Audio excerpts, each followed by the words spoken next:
All right, it's your boy Mr. Delcourt coming at you again with some more remote learning. Today we're going to introduce our last 5 deciduous trees. This will put us up to 20 deciduous trees that we've learned to this point in the class. And I call these the ash and understory trees. And we've got a couple of ash trees here, which are economically and ecologically pretty important to the Maine woods. As well as some understory trees, some small shrubby trees. Some of them like to grow in that shady understory. And then the last one is small and shrubby, but doesn't necessarily grow in the understory. But yeah, kind of a eclectic mix here with our last 5 trees. So let's get right down to it. Today's video is going to be all about the things we're looking for with each species as we work on identification. And then you'll have the opportunity to practice using Kahoot a little bit later today. If you haven't taken your recent clearing trees quiz yet, I would pause now and I would go back and get that quiz done. And then come back and learn these next 5 trees. But here we go. Let's take a look here. So first one we're going to talk about would be white ash. This is Fraxinus americana. It's a pinnately compound leaf. We're adding some more compound leaves here, more now than just shagbark hickory to know. We've got a pinnately compound leaf, and as I look at the leaflets on this thing, they're quite round, and they're set out on these kind of long little petioles there on the leaflets. And that's really diagnostic. That's something we want to look for with white ash, Fraxinus americana. We have a famous white ash tree on campus here at TA, and it's right as you walk out the doors of that cafeteria, right there in the courtyard, there's a big, giant white ash tree standing right there, an old tree. So pretty cool stuff. We also have some other large white ash trees out behind the Latin building, in that little courtyard immediately adjacent to the main building as well. There's some big ash trees over there as well. So white ash is probably our most common. Round leaflets set out on pretty obvious little petioles on the leaflets there. So let's take a look at its close cousin, and this can be tricky. This is one of the harder parts of our tree ID across the board that we do. And this is green ash, Fraxinus pennsylvanica. And this guy is also a pinnately compound leaf, but in this case we're looking at longer, kind of narrower leaflets. We would call that shape elliptical, and they're often kind of serrate, and they very rarely are on long petioles. You can see how there's almost no petiole there. The leaflets are attached right to that main vein running down the leaf. Leaflets can be hairy below. If we get outside this spring, get to feel those, we'll see that. And this guy turns yellow to kind of bronze in the fall. And those of you who have had Mr. Marston know that he has one tree in particular that he loves and calls the TA tree. Mrs. Charlin, too. They all love this tree. And it's a green ash that's located right next to the white ash behind the cafeteria. But the thing turns maroon and gold every year. And it's a pretty awesome example of a green ash that we have right on campus. Probably some form of cultivar. It's not a wild type tree, but it was bred at a tree breeding facility for specific attributes.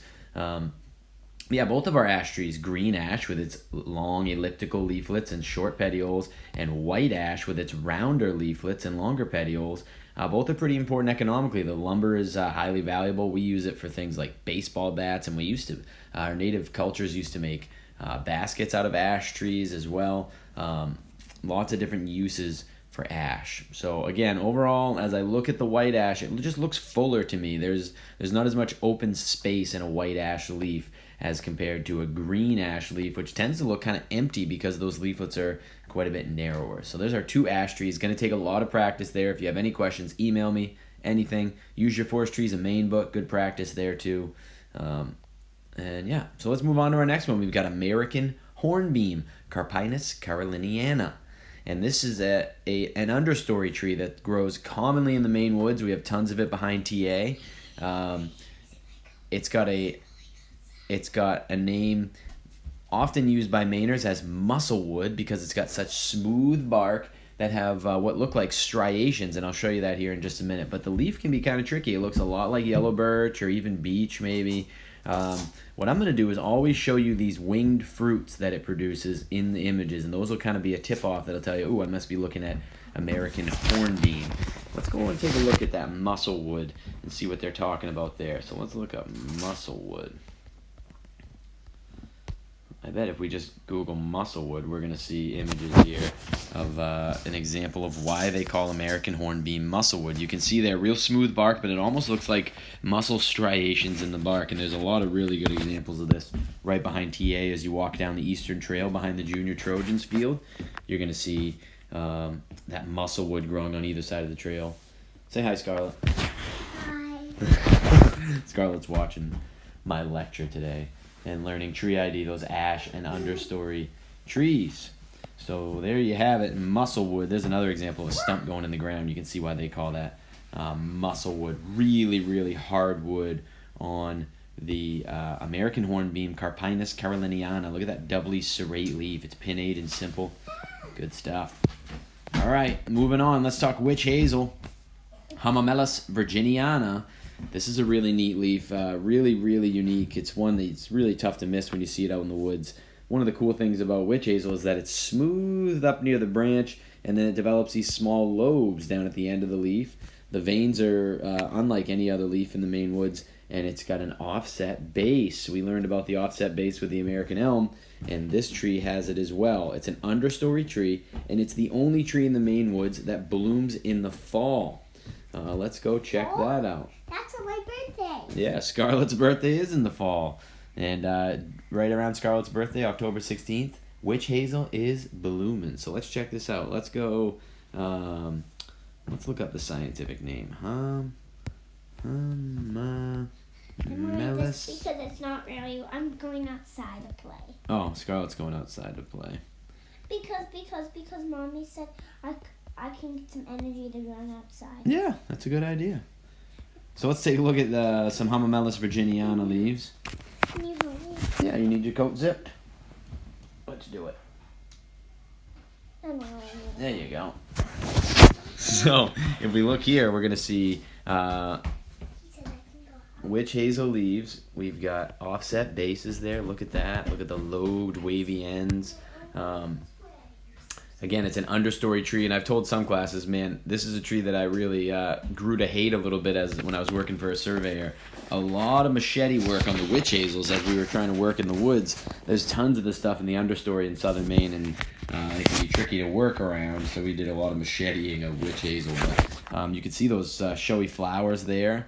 Late season into the fall when these things are blooming. And then the coolest part is those flowers are fertilized. They develop into these seed pods that harden, and at some point later in the year they burst and physically shoot the seed, like 10, 15 feet for seed dispersal, which is really neat. And I've looked and cannot find a YouTube video of a witch hazel shooting its seeds, but we know they do it. I'd love to witness it, but it's going to require me to sit in the woods and stare at a seed pod on a witch hazel tree for weeks. And I'm willing to do it, people, but maybe this time of remote learning might not be a bad idea to do it. But at some point, I'm going to get a look at that happening. So there you go. Here's our last look at witch hazel. Look at that offset base on that one. Just nice. Good stuff. Offset base, lobed on the end. The old witch hazel. All right, going back to our presentation here, we've got one more species to look at and practice with. We're looking at speckled alder. And this isn't a true understory tree in that it really, really loves sun, but this is a very small shrubby tree. It barely fits the definition of a tree, and but it's everywhere in the Maine woods, and I'll show you some of my images with this tree in the background here in a little bit. But speckled alder has this kind of doubly serrate, almost like perfectly round leaf, and the telltale sign on speckled alder are going to be what are called catkins, but these are reproductive structures on the trees that harden, and they look almost exactly like a little pine cone. And it's weird to see a cone on a deciduous tree. Of course, it's not a true cone, but it is dead giveaway you're looking at speckled alder when you're walking in the woods, leaves or not. You'll see these little cones on these trees, and you'll think, man, what is this? It must be speckled alder. So I'll always show you those cones in the images because I think that's something to look for on Kahoot or on the quiz to figure out you're looking at speckled alder. So as it says over here, this tree loves to grow on really wet ground along streams and in swamps and other wetlands and roadside ditches. And I'll show you some examples here in a minute. It's pretty tough to take a picture in the North Maine woods without some speckled alder in the background. So let's go to my images here. Let's go out here. let's take a look at my images. I'm going to go back in time a little bit here to a recent Allagash trip. Found some of these images earlier and got thinking about you guys. Let's see.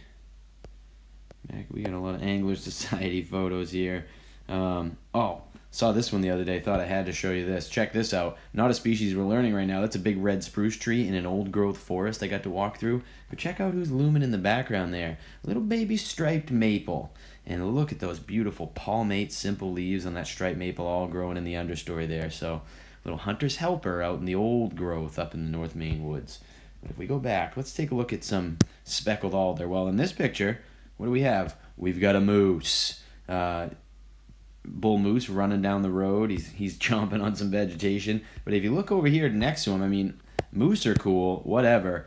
I like alder bushes. Look at this. Speckled alder growing all along the road. Everywhere you go up there, there is speckled alder. And we certainly have plenty of it down here in southern Maine as well. So there's just one example of some speckled alder in the North Maine woods. I have some better pictures here too.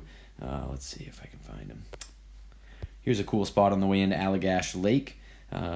Pulling my canoe down Johnson Brook through a tunnel of alder bushes, and if you look closely you can see why it gets the name speckled alder. You can see on the trunks of this tree how kind of speckled it is with these little white specks, and those are called lenticels. They help to exchange gas, and that allows a tree, when you think about how wet the roots are on this tree, it needs to be able to exchange gas to breathe, essentially, if it's going to grow in standing water, and it does that by essentially breathing through its bark rather than through its roots like other trees. So kind of a cool adaptation. It's where the name comes from, speckled alder. But here are all alder bushes growing here. And this whole way down this brook was really cool. There's more speckled alder hanging out on either side of the brook as we went down through there. There's another cool shot of that tunnel of speckled alder. And here we go. We dumped out into Allagash Stream, and sure enough, speckled alder on either side of the brook. Brook trout love to hide under those branches, and if you've ever done any fly fishing in northern Maine, you've been hung up in a speckled alder branch or two. These guys love to grow along brooks. So when I think speckled alder, I think of trout. I just can't help it. So there we go. Here's my brother with a nice fish background. Speckled alder all behind him. Good stuff. All right. So that's it for our 5 trees today. To review real quick, we've got white ash, Fraxinus americana, large round leaflets on a pinnately compound leaf. We've got green ash, Fraxinus pennsylvanica. These are elliptical, kind of narrow leaflets on a compound, pinnately compound leaf. We've got American hornbeam, looks a lot like yellow birch, a lot like beech even in some cases, but it's got these really beautiful hanging winged fruits that we're going to use to tell it's American hornbeam. Also that super smooth striated bark, the name musclewood. Witch hazel has that offset base and those lobed ends there, and the showy flowers in the fall during Scarlett's birthday, we learned. And then our last one we just did was speckled alder that has those cone-like structures that are a dead giveaway. At all times of the year, it retains those cones. So make sure you use the Kahoot that I posted in today's topic. Practice, practice, practice. You're not going to get good at this without a lot of repetition. Let me know if you have any questions or need anything. And then the last thing today would be an assignment. We're going to work on a Maine ash species profile. We've done a few of these at this point. You know the deal. Pretty straightforward, quick assignment. But again, I'm looking for you to show me you did some research. One-word answers are not going to cut it down here. Do some research and show me you did some learning today about one of our native ash species. So again, shoot me an email with any questions. Help me help you, people. And I look forward to getting back together in person.